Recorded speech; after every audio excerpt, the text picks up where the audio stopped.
Hello and good morning, everybody. Welcome to CBC's Booked at VPL with today's special guest, Andromeda Romano-Lax. My name is Jonna, and I'd like to begin this morning by acknowledging that my home and VPL's locations are all located on the unceded homelands of the Musqueam, Squamish, and Tsleil-Waututh nations. When we acknowledge the land, we hope that it's an opportunity for all of us to reflect on the ongoing history of colonialism in our country and consider ways that we can further incorporate anti-racism and decolonization into improving our communities.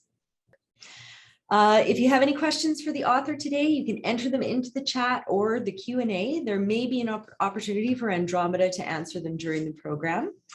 And without further ado, I'd like to pass things over to Sheryl MacKay, host of CBC's North by Northwest. Sheryl, welcome. We're very happy to see you, and hello to Andromeda. Please join me in a warm welcome for Sheryl. Thanks. Great to be here. Thank you, Jonna. Thanks so much. It's good to be doing this again. It seems like it's just been ages, and I'm so delighted today to be able to talk to Andromeda and talk about this wonderful novel, Annie and the Wolves. Let me see if I can get it in front of the camera. I'm using a different thing than I normally use. Oh, I've got it on blur, so you can't see it anyway. And Andromeda, this is her 5th novel. She has written 4 before, award-winning, bestsellers, also lots of travel books and interesting stories about that. We may get into that as well. And so let us, Andromeda, come on and join us here in the book club this morning. Good morning. Thank you so much for having me. I really appreciate this. Oh, it's great to talk to you. So you're on a bit of a writing event right now yourself. Are you far away from where we are?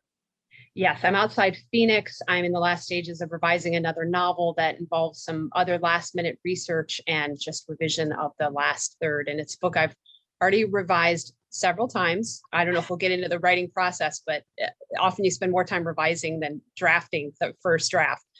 So that's what I'm doing. And it's been fun. And you mentioned actually revising, and in Annie and the Wolves, I noted in the back that you said it was a book that was, 10 years in the making?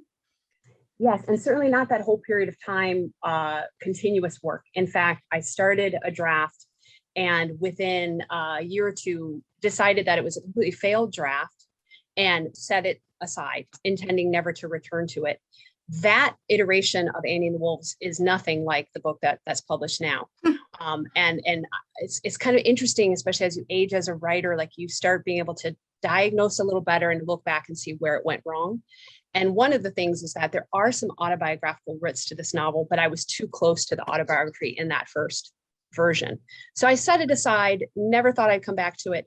But I get a little stubborn when I'm ready to give up on a book. And one of the very last things I did was I thought, if I could open this novel any different way, even have different characters opening the novel, what would I do? And I wrote a couple different little starters, put them in a digital folder, closed it, and honestly completely forgot about it. Then I went on to write 2 other books, Behave and Plum Rains. And then when I was getting ready to start my next book, I opened up my little ideas file, started reading a chapter, which is very similar to the chapter that now opens the book. And I had no memory of having written it at all. Oh, my goodness. Yeah, I was like, what's happening here? I could tell that the author seemed to know that this was going somewhere. Like there was signs that there was a plan, and I could not remember the plan because it was so different from the original iteration. And so that curiosity actually then made it fun again and made me just be able to open up the whole novel and keep proceeding along a very different path, which is what the novel is today. What an interesting experience, Andromeda. I don't know if you're like me, Sheryl, but I'm really good at forgetting. So I can watch movies and be like, oh, wait, I have seen this movie. Or, maybe that's a good thing in some ways, because then you can kind of get refreshed. But same thing with your own work. If you can set it aside and forget about it, then you can come back and either revise it or, you do sort of normal editing or major revisions, make it completely different. There's so many things I want to talk to you about, but I'll start with Annie and the Wolves. And for people who aren't really, we have this passing idea who Annie Oakley is. But before we talk further about it, can you just give us a bit of a short bio about Annie Oakley and her place in American history, I guess. Sure. And I was not a big Annie Oakley fan when I first had the idea for this novel, and I didn't know much about her. I wasn't actually all that interested in her in the very beginning. And I'll tell you what got my interest. But so she was a famous American 1800s sharpshooter. That's all I knew at the time. And I had a cartoon image of her, which a lot of other people have, because her life was portrayed in Broadway musicals, in several movies, which then really fictionalized some of the most important elements of her personality. For instance, scenes in movies where she was willing to throw a match to a man because she was, lovelorn, and that was not like the real Annie Oakley at all. She was incredibly competitive. She was quite a serious woman, and so this is what I found out later once I started researching.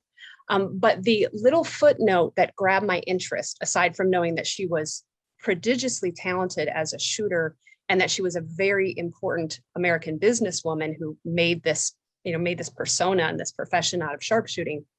I came across a footnote that when she was a child, she was sent away for a couple of years to live with an abusive farm couple. And later she would only refer to them as the wolves. And so she left those hints in an unfinished, unpublished autobiography she was writing close to the time of her death. So that's the part that grabbed my interest, realizing that she had this abuse in her background, just the notion that she called them the wolves. And then I started connecting the dots in my mind with who she became later, this extremely strong, independent woman who believed in helping women defend themselves from men, even if it meant, arming them with a gun. And she also later went on in a very quiet way to support orphans and other young women.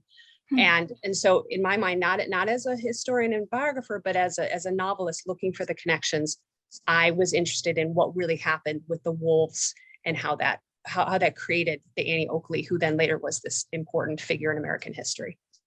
It's so interesting how, like you say, that one little footnote, you as a curious person and a writer, then suddenly you're delving into the story to see what can I do with this, I guess, in a way.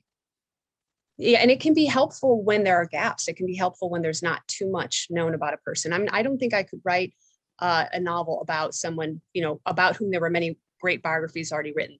So it can be very helpful when you have just tantalizing bits and then a lot of gaps in the story.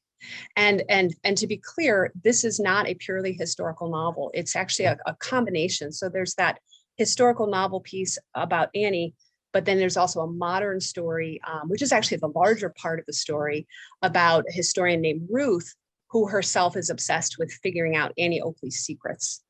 And as the novel opens, she receives a mysterious journal that supposedly belongs to Annie Oakley and seems like it's going to reveal these secrets. But as Ruth continues researching, she realizes that the secrets she really needs to face and the dark impulses she needs to face are actually her own. And so then it becomes a modern story that's also a thriller. And then there's some speculative fiction elements. It's not a completely realistic novel. I'm curious about how those, or I guess the order of how those components came together, Andromeda. Was it first that little thing about Annie Oakley and then Ruth appeared, or the reverse? It was the footnote about the wolves. And then soon after that, I found out that Annie Oakley had been involved in a terrible train collision, head-on train collision. No one died. No people on the train died. And I put those two together, and then in just free writing, ended up writing a scene where Annie Oakley is sort of flying through the train car and has some sort of a vision that is created by the physical trauma of the accident. And so I started exploring how that vision and that sense of physical trauma would then bring her back to the earlier trauma in her life. So at the time, I'm an accidental, a lot of things. I'm an accidental historical novelist, an accidental science fiction writer, all those things. But I didn't go into this thinking I wanted to write a time travel novel. But I will say, spoiler, that's what it became, because using time travel, that was the only way I could really explore what her trauma felt like. The idea of rumination and revisiting something psychologically is very close to, is a sort of time travel. And then, as you say, Ruth having those experiences too as a result of an accident in her life. Yes. And then so the Ruth pieces, those came a lot later. So that was the part that I did not have early on in the novel.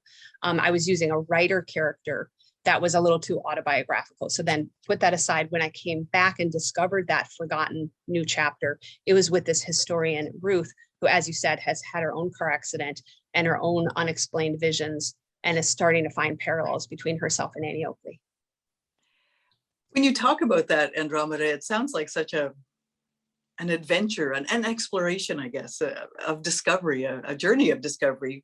Are all your books like that for you?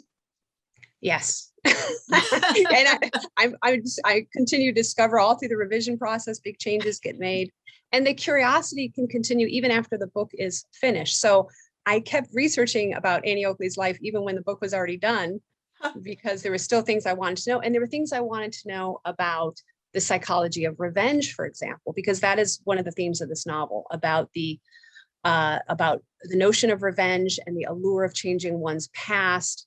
But I didn't really understand, is revenge a healthy thing, or is it a very unhealthy impulse? And then I dug into some psychological research. Again, the book is all done. Dug into some research that made me feel much better, because it showed that imagining revenge, not taking a revenge, but imagining revenge can actually be an essential part of the healing process, because it allows the imaginer to walk through all the steps to possibly confront the abuser, to get a sense of justice and a sense of final closure. And so only looking back now, I think I, as the author, was going through that process. And I hope that for readers, them getting to read about, there are many characters, not just Annie Oakley and Ruth, but there's many characters who are trying to address the past and trying to get over things in this novel. And I think when we do that as readers and we bring our own experiences in, it can actually be a healing process. Interesting. Interesting that you read that afterwards too, like you say, considering what happens in the pages of this book. And when you mentioned psychology, part of what makes up this story is a correspondence between Annie Oakley and a psychologist. Now, is that a figment of your imagination, or is that something that actually happened? So the correspondence is completely invented, but the psychotherapist, Joseph Breuer, is based on a real person. And that was another element of the research. That was a lot of fun to do, understanding that psychoanalysis didn't start with Freud, but actually started with Freud's mentor, this man, Joseph Breuer. And so bringing together, even just realizing that at this time period, when you picture the late 1800s and you're picturing American, cowboy shows and these Wild West traveling shows, and then realizing that this is over in Europe, in Vienna, when the roots of psychoanalysis are beginning. And I wanted to bring all that together and have Joseph Breuer be a person who is helping Annie to explore her past. Although he thinks she's just exploring it psychologically. But yeah, I've written another book about psychology as well called Behave, and psychology comes into a lot of my work. Why is that?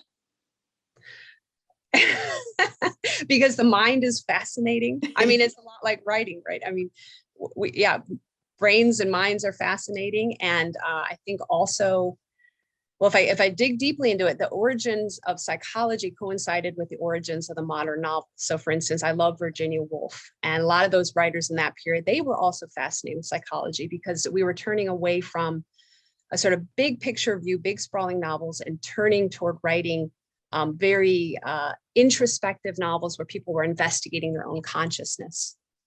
So I think the early novels and the origin of psychology have always gone together, and I've always been attracted to both. And I hope that made sense, Sheryl. It does.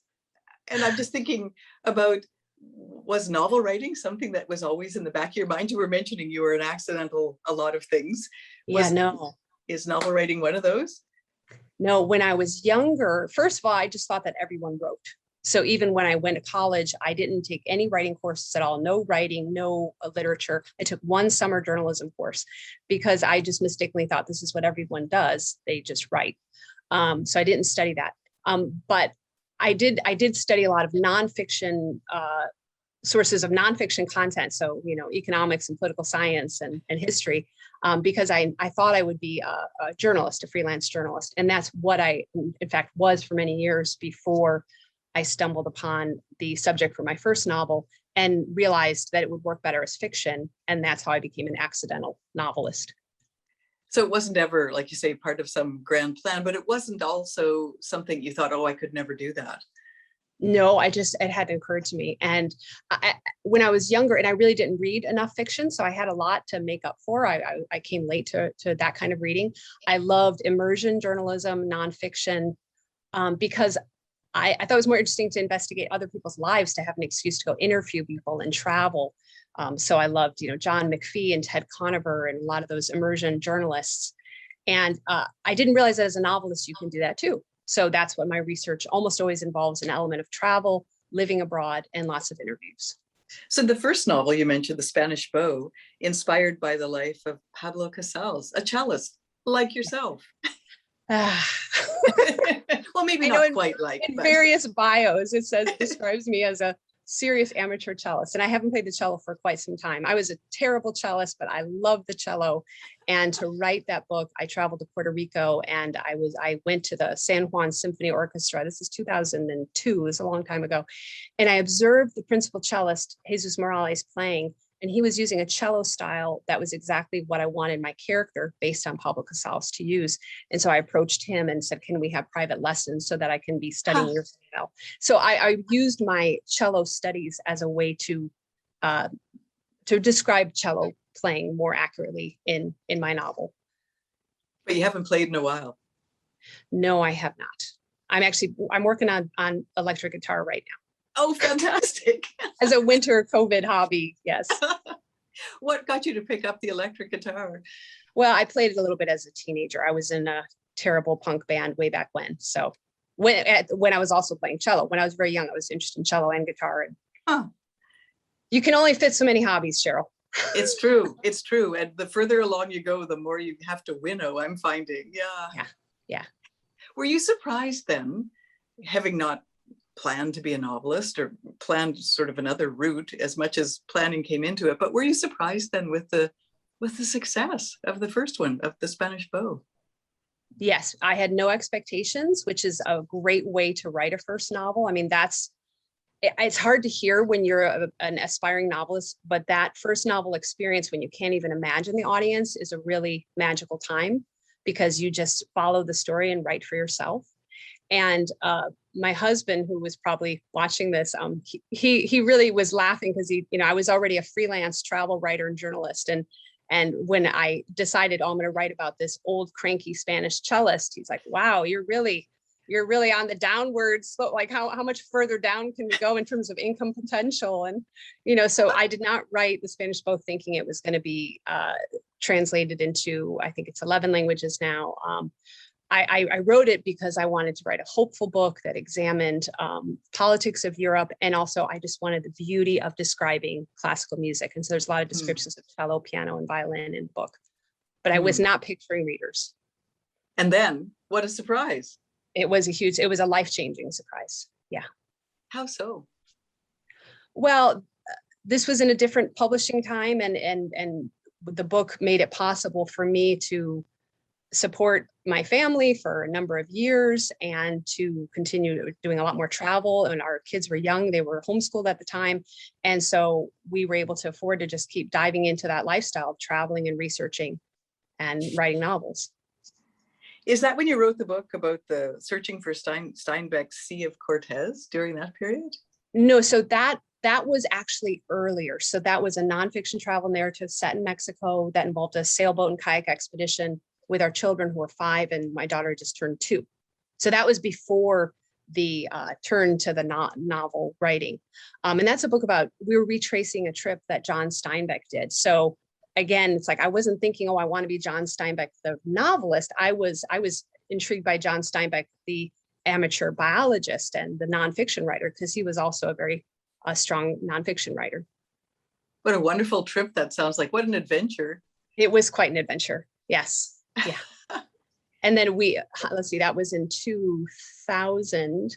And then we actually 15 years later moved to Mexico for 1.5 years. And so we were able to revisit a lot of those places. We've been there as tourists in between, but we were actually to go and live in those communities for a longer time. So that kind of brought that whole family adventure full circle. That hasn't come into a book yet, though, has it? Mexico, that time. No, but I've written half of a language memoir, because a part of that period of my life was I was on what ended up being a 4-year journey to become fluent in Spanish. learning languages. This is another thing, Cheryl. Most of us have always dreamed of being able to play an instrument or be able to speak a foreign language. And Spanish had just eluded me. I'd made so many attempts, even, while writing Spanish Bow and traveling in Spain and Puerto Rico. But I never felt comfortable speaking Spanish. And so I thought, I'm going to do it. And at some point, I'd like to finish that language memoir, which really ended up being not just about learning a language, but getting to know people, really connecting to people who I still miss. Are you using the Spanish more than you're using the cello? Oh, now? Yeah. Well, so now I'm not, now I've actually I've been studying Mandarin. Oh, okay. And that is going to be a lifelong journey. Yes, because I put a lot of hours in and I still can't have a conversation. Well, yes, as a speaker of a language that derives from a totally different root. Yeah. It's quite an undertaking. Good for you. You can see the interests always end up feeding the books, and the books, generate new interests, and it's endless. Yeah. So was it the Plum Rain book that got you more interested in Asian languages, Asian ideas? Was that what came out of that one too then? Yeah. So to write Plum Rains, part of which is set in a small village in rural Taiwan, my husband, teenage daughter at the time, and I moved to a small village on which this novel was based. So we were there while my husband was teaching. We were living inside a school, and I had actually picked this location for the novel. I had this novel in mind that was going to be about a Filipina caretaker and an elderly Japanese woman with secrets, and then an empathetic AI robot enters the story. So I knew there was going to be historical elements, near future elements, but I had to wait many years because I didn't have my setting correct for that one. I knew it would be in Southeast Asia, but I didn't know where. And then we moved to Southeast Asia.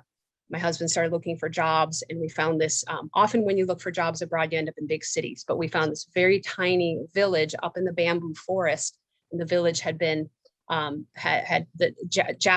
had colonized this village. In fact, the school we were living in was created by the Japanese colonists. And that was and it was a mostly indigenous village, but had elements of Chinese culture. All those things are what I was looking for in order to set the novel Plum Rains. That was a tall order.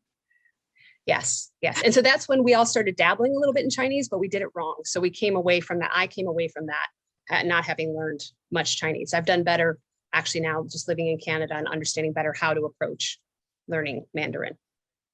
So I'm curious, when you were living in the village, you already had this very concrete idea, or this clear idea of what the story was going to be. Was that where you actually then did the writing, Andromeda?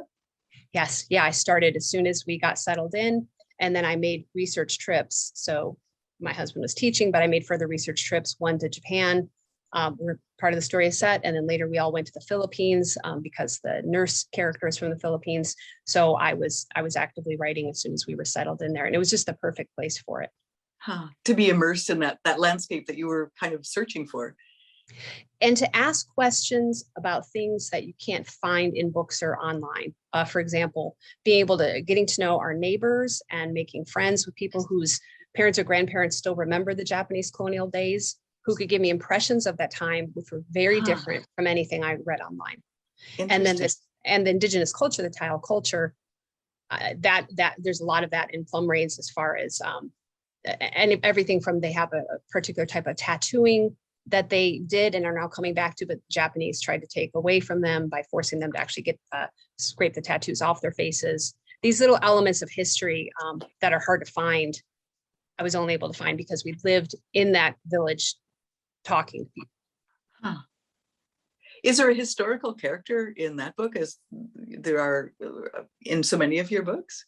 There is not. So there's no one person who is modeled off someone else, but there is sort of a historical issue, which is the issue of what they call the euphemism comfort women. Right. The idea that during this time period, women were abused in that way. So there is a historical issue, but not a historical character. And then The Detour took you to a whole other part of the world. Your novel, The Detour, Italy. I hope we're either tiring people out listening or we're giving them a chance to vicariously travel. I know. I hope we find out in the chat. Yeah, so The Detour is a book about classical art, and it was based on another historical footnote, which I found out that Hitler before World War II, he became obsessed with this classical statue called the Discus Thrower, which some people watching this may be able to picture the statue. And so this is all in real life. He became determined that he was going to acquire this from Italy, even against the objections of many Italian people. So, and the statue itself has a lot of symbolism about the perfect body, which of course we know was part of Hitler's ideas and became part of his horrible program. But so I knew about this statue, and I constructed then a fictional story about an art curator in Munich, a young man, naive, not wanting to get involved in politics, who's given the job of going to pick up the statue in Rome and bring it back to Hitler. And along that trip through beautiful Italy, I love Italy, along that trip, over a course of just several days, his ideas and his life changes because he is opened up by the Italian experience, including people he gets to know there. And so that threatens the whole issue of what should he do with the statue that Hitler wants. That's quite a potent symbol for Hitler. So yes, for that trip again, trips to Italy with the kids, lots of art museums, lots of pasta. Nice. I'm struck by the diversity of the stories that have drawn you to tell them. Do you do you see a thread yourself when you look at the various works? Thematically, I do. Early on, since I started the Spanish Bow and the Detour, those were both about art and politics and how they come together and how artistic ideals can be corrupted. So there was that similarity. As the books have gone on, and then the psychological book that I wrote, Behave, which was about two real life psychologists, the father of behaviorism, John Watson, and his forgotten wife. But as the books go on, I would say the theme that I see repeating is issues of memory, issues of guilt, and issues of complicity, especially about how we are all involved in these things, whether it is conducting a disturbing experiment on babies, which is what happens in Behave, or in supporting a certain political regime, or covering up the truth of the comfort women history in Japan and in Southeast Asia. So the idea that it's not just the bad guys, that all of us are in some way complicit, and this often involves keeping secrets and often not opening ourselves up to relationships with other people where some of these secrets can come out. Interesting in terms of the context in Canada right now too. This theme is so prevalent. Yes. Yeah. Do you have any idea of why that had become such an interest for you? Was it because of the studies in history, or was it just a matter of your experience with traveling generally that brought a lot of these things to mind? I'm not sure I don't think the themes came from traveling. It might have also been the time period in which I made that transition from being a nonfiction writer to a novelist. It was right after 9/11. And that's when I really took a look at my life. And I was actually working on beginning of a very depressing nonfiction book about climate change, especially the marine side, the ocean side of climate change. This is late 2001. Now, we're all familiar with climate change now, but at that time when you were trying to write about it, do interpretive work in a museum or in government, I also did writing about parks and natural history pamphlets. When you tried write about climate change, no one wanted to hear it. And so I couldn't find a way in to tell that story in a way that would actually help people pay attention. Right. And so then 9/11 happened, and I thought, okay, take a break. This feeling of this was a huge historical event in America, and it made a lot of people question, boy, anything bad can happen. If I could only do one more thing, what would it be? And writing about science is very important, but for me, I needed to write about something beautiful. And so I started off with this book that was going to be about the cello, but then it became a very political book as well, because it started being about corruption of ideals. And in America, especially at that time, as we went from the sadness of 9/11 to our forever wars, those themes started resonating. So I think it was, so again, with complicity, I think it was becoming a novelist at a time when there was a sense of public responsibility and shared responsibility. I think that probably influenced my ideas. I forgot to ask Jonna before we started whether we were going to do, as we often do, and break to you for any questions from folks who are with us here. Thank you to everyone who's joining us for this conversation. Jonna, do we have any questions for Andromeda that you want to mention at this point? Hi, Cheryl. Yes, Hello. there was one in the Q&A. I pointed the asker towards a VPL resource, but the asker says, Corey says, I'm also trying to learn Mandarin. Any tips for fellow learners? So of course, we do have Mango languages available through vpl.ca that users can use their library card to access. But Andromeda, if you've got any hot tips on how to learn Mandarin, Corey would love to know. To keep it brief, or I could go on all day about Mandarin, but try to get the tones right early. And it's a language where there's such a temptation to just jump in and just want to be able to speak. But unlike, say, learning French or Spanish, you really can't get any part of it wrong. You have to get it exactly right, especially the tones. And that takes time. So you have to have just a different mindset from learning the Romantic languages. Mm. Yeah, it's not like a French teacher I had once said, just do the English equivalent with a bit of an accent and half the time you'll be right. Right, no. Well, Jonna, if there's anything else, I guess you could just send us a message across on the message file there. I sure will. And to the audience, if you are interested in asking Andromeda or Cheryl a question, please feel free to use the chat or the Q&A section, and I'll make sure that they see those questions. Andromeda, you were talking about the wonderful freedom of not realizing that anyone is going to read your first book. And I was just noticing with Annie and the Wolves, it was on the O magazine list of one of the most anticipated novels of 2021. And I'm just wondering, with the success that you've had, what that feeling is like now. Is there a pressure involved with having that kind of attention, acclaim? And I would say I'm a small mid-list author, but I definitely am more aware of the audience now. And you go through that process of, worrying about sales and reading your reviews. And yeah, that is all harder now. When I described that process of coming back to Annie and the Wolves, because I had so given up on it, I think that was another time of reclaiming that process of thinking, oh, this book will never be published. So now I can just play again. So it's hard to find that attitude, but I think it's important to find a way to forget about the financial side, the commerce side, and the review side, at least for a little while. The critical side, yeah. So when you started, like you say, when you came back, found this fragment and thought, who wrote that? The characters, Ruth is a character, then in comes Reese, who's this wonderful high school student character. I can think of so many other characters who find their way into the pages of this book in a really important way. Did they all just start pouring in for you, Andromeda? Yes, it's the modern ones, definitely, with that looser approach and wanting to explore in this novel, not only, as I said, Annie Oakley and Ruth, but other characters, other issues of predation going on in a small community where people are turning away and not noticing what's happening to teenagers in the high school. And so, yeah, that all just came into the draft. When you mentioned that some of it was autobiographical and you took some of that out because initially the person was a fiction writer, what else, what other autobiographical touchstones have you left in Annie and the Wolves? Sure, and I'm comfortable talking about this, so this is just to get that out there. But so my sisters were sexually abused by their biological father, who I thought was my biological father for a long time, but I found out he wasn't when we were young. And so that issue of sexual abuse definitely affected the trajectory of the novel. And what was it like, including something that was such a personal part of your life?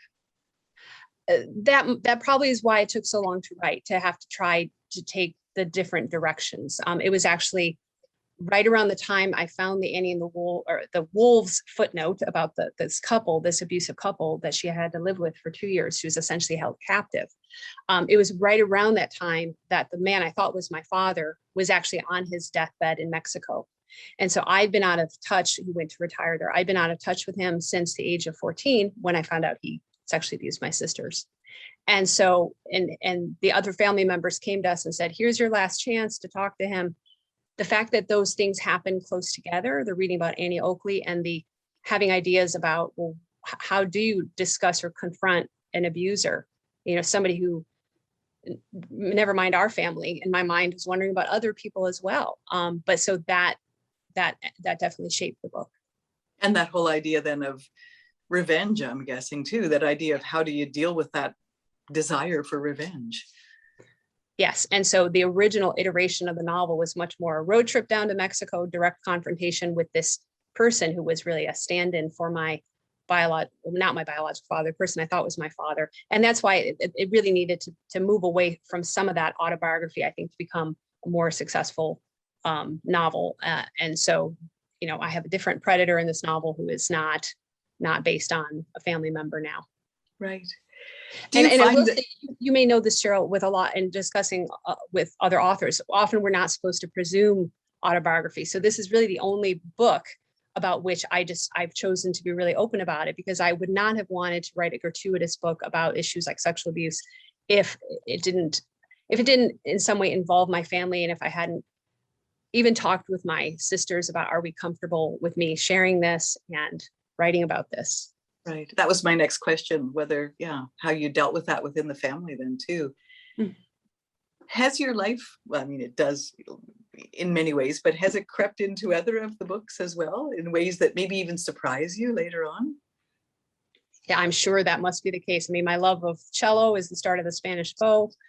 In the Discus Thrower, where we have this statue that symbolizes the perfect body, my grandfather was a coach and came from a German background and really believed in strong mind, strong body. And so those notions of that in a positive sense, which becomes corrupted through Hitler, but in a positive sense that influenced that novel.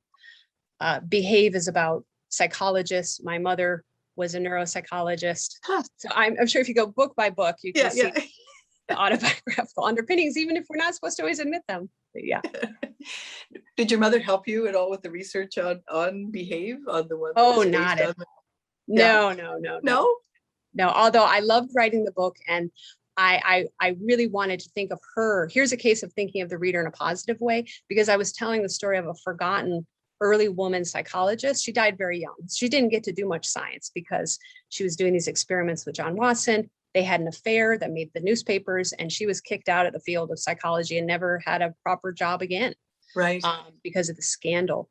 But so I was thinking of that book as an experience I wanted my mom to have, getting to read about early psychology and early women in psychology at a time when women were doing amazing things, getting PhDs and having high-level positions in advertising companies. And they were really doing a lot more than we may realize now, because unfortunately what happens with women, you know, there's advances are made and then you go back and forth.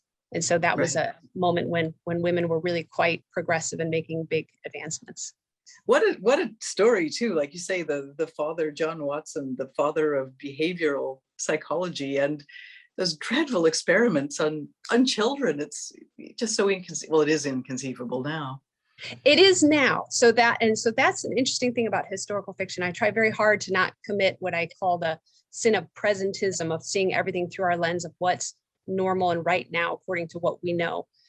So I actually did develop some sympathy for John Watson, because he really believed, when he was dunking infants in water and hanging them up like little monkeys and letting them fall, he was trying to stimulate fear.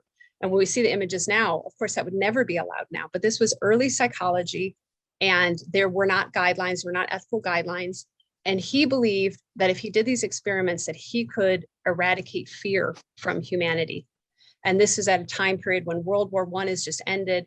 And the world has seen how dangerous fear can be and how violence erupts. And so he thought if he could really understand the human mind and where fear comes from, that would be a very positive thing. So I was sympathetic to his desire to use science for good.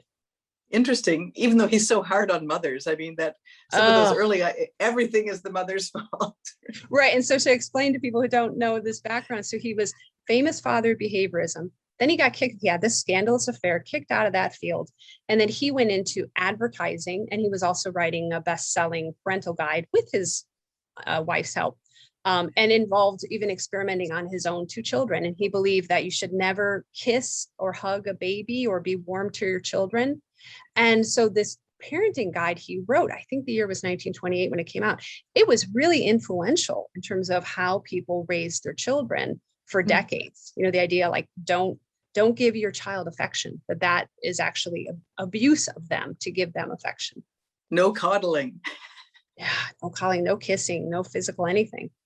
Oh, That's shocking. In a way, the baby experiments, because you can see photos, look shocking. But the idea of this parenting guide that is telling people don't be affectionate toward your children, that's really shocking. And I think a lot of people, if they look back and are trying to understand why their grandparents or great grandparents acted a certain way, it's very helpful to look at that history of parenting guides and what people were being told. And also to be skeptical of today's parenting guides, because someone's going to be looking back in 20 years and saying, how could they have said that? I just wanted to talk a little bit about, you're in the States right now, you're in Phoenix, but home is a new home, well, relatively new home for you. Tell us about the big move during the pandemic. Yes. So we had moved to Vancouver Island in 2017. We lived in Ladysmith and Nanaimo. But then early pandemic, we moved to Gabriola Island, and we absolutely love it. And we look forward to getting to know more of our neighbors. We have wonderful neighbors living on either side of us, but because of the pandemic, we haven't been able to meet as many people as we otherwise would, but we absolutely love it. And you said you bought a house sight unseen? Yeah, we had to make an offer just based on videos that we'd seen online. And so we were really prepared for some terrible surprises, and there were none. It all worked out great. I was very lucky. That must have been so interesting after seeing the video, seeing the photos, and then coming through the door for the first time. It was incredibly nerve-wracking. All of it. We kept waiting. We're like, something's going to happen, something bad. Where's the other shoe going to drop? Yes. Yeah. Well, you are so lucky, as I was saying before we started recording, so lucky to have found what a wonderful community Gabriola is. Yeah, it's wonderful, and very active art scene. And of course, we love the ocean. We were talking about all the way back to before I was a novelist, writing about John Steinbeck and the Sea of Cortez and marine biology. And so we've always wanted to, we don't live right on the water, but it feels oceanic there. Yes, you've written a lot about kayaking as well. Yeah, I wrote a guidebook. Yeah. When you were in Alaska, and that early one was from our earliest trips, my husband and I, our earliest trips to Baja California, before I was writing about John Steinbeck. And maybe this will interest writers out there. At the time, I wanted to write something more creative. I still wasn't thinking fiction, but something more creative. And so we went on a kayak expedition, an early one. And I wanted to write a memoir about this experience. And so I sent it around, and it was rejected, first couple places. And a man who ran a guidebook company wrote back to me. He said, our readers don't want to read about your trip. They want to have their own trips. Do you want to write a guidebook for us? And I think I was 22 at the time. I just wanted to write any book. I just wanted to have the work of getting to make a book. So then we went back and did subsequent research trips to write a guidebook. So, and then I continued to be a freelance travel writer and journalist. So I think when whatever kind of writing you like to do, whether it's fiction, poetry, anything you can do will help. I mean, anything that involves deadlines, anything that gets you published. I think it's good early on in your career just to say yes to as many things as possible. And like you say, it may not be the very thing that you're desperate to write, but who knows what doors open. Mm-hmm. You could find yourself writing your 5th novel. Yes. Well, I guess you're working on your 6th now. Yes, that's what I'm doing here in this room. Yeah, revising it. Yeah. And I would just say that one's set in Guatemala. So it's another foreign set novel. And someplace you've traveled as well? Yes. Yeah. Do you find it, now you're doing some research there, but do you also find it easier to just be away to do some writing sometimes? Oh, yes. And for all of my books, I've had a couple different little solo retreats that I've done. There come sometimes in the middle, sometimes at the end when you're revising, where it can just be so helpful to get to whether you go to, say, a writer's colony, or for me, just a motel room or Airbnb, it's very helpful. And I do experience that writer's guilt of thinking, well, I have an office at home and it's not that noisy. I mean, why do I have to go away? But you have to change your environment sometimes to get that refreshed view of your work. So sometimes, just coming back to that idea of finding a piece in a drawer and looking at it with fresh eyes then too, that kind of thing. Are you still thinking about Annie Oakley? I mean, aside from having these conversations as a result of the book being published, but are you still looking into her at all? Like, can you stop that? I can, because I'm on the next books. So that's what happens. So you get so deep into them. In fact, it can be strange as a writer because I'm actually several books out from Annie. So I have the one I'm revising set in Guatemala, but then I have the one that I've started that's after that. And then I have some other ones that I'm starting to research. And so I get nervous when I do these kind of shows, these events, that someone's going to ask me a question I can't answer about my own books, because there's several books back and I'm going to forget a minor character's name. Or, I remember being in a book club discussion online and somebody asking me about something that happens in Plum Rains. And the writer knows there were many different versions of that story. Right. Whereas the reader only knows the published version. But I'm like, wait, did this happen or did this not happen? And how do I answer this question? So of course I just asked the people in the book club, well, what do you all think? What do you think happened? And they gave wonderful answers. Good way to deal with it. That's very good. Andromeda, I feel like that about life mostly. Did that happen, or am I just remembering that? Yes. Yeah. It's I'm struck by how many books you're working on in some degree simultaneously. Yes. Is it a matter of, okay, taking a step back here, okay, I'll work on this for a while, having a break, or is it just that you've got so many ideas, which it seems like in your head, that you've just got to be getting them out there? When I started writing in my early 20s, I didn't have any ideas. I mean, I remember sitting down at an early word processor and just wanting to type and wanting to just have that, get a book made, but I had no ideas. And I thought, well, this is always going to be the problem. But I found that the more you write, the more you read and pay attention in the world, the more you travel, the more you pay attention to footnotes. For me anyway, the ideas just keep multiplying. And now I can't keep up with the ideas. An idea is not anything. You have to execute it. But it can actually be tricky. I'm not going to explain one of the novels that I'm working on, but just to say that I had an idea. And my husband was reading some background materials and he's saying, oh, wait, are you going to read this book? And I'm like, no, I can't get into that yet. That's like a treat. And it's going to distract me. I need to finish these other things first. So, yeah. Yeah. But I will say, I mean, writing, there's all these different phases. There's so much waiting involved in writing too. You send something to an agent, you wait months, send it to an editor, you wait months. So if you were really just only working or thinking about one thing at a time, you would waste a lot of productive time. Right. And do you keep a notebook? Are you always scratching down, oh, that's a curious thing? Mostly digital files now. I used to keep writers' journals, and that was very helpful when I did, and I've kind of lost that habit. But you do have those. But I have notes digitally. Yeah, and I have the little idea files, which again, I'd recommend to anyone. So then you have I call it new projects. It's just a folder. And if I just get a little bit of an idea, just jot down those notes. And then you open up that folder again in a couple of years and you might have a dozen notes left behind. And you think, oh, okay, I'm ready for that one. Because sometimes it can be, you have part of an idea, but you're missing some other piece and you're waiting for an experience or something you read in the news.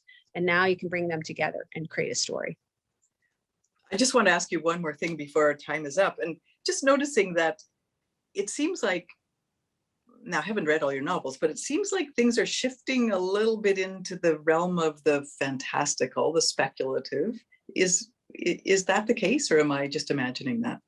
So that did happen, from real intense realism to speculative with Plum Rains and Annie and the Wolves. And right now I'm actually in more of a psychological suspense phase. That's the one I'm finishing set in Guatemala, and the one after that.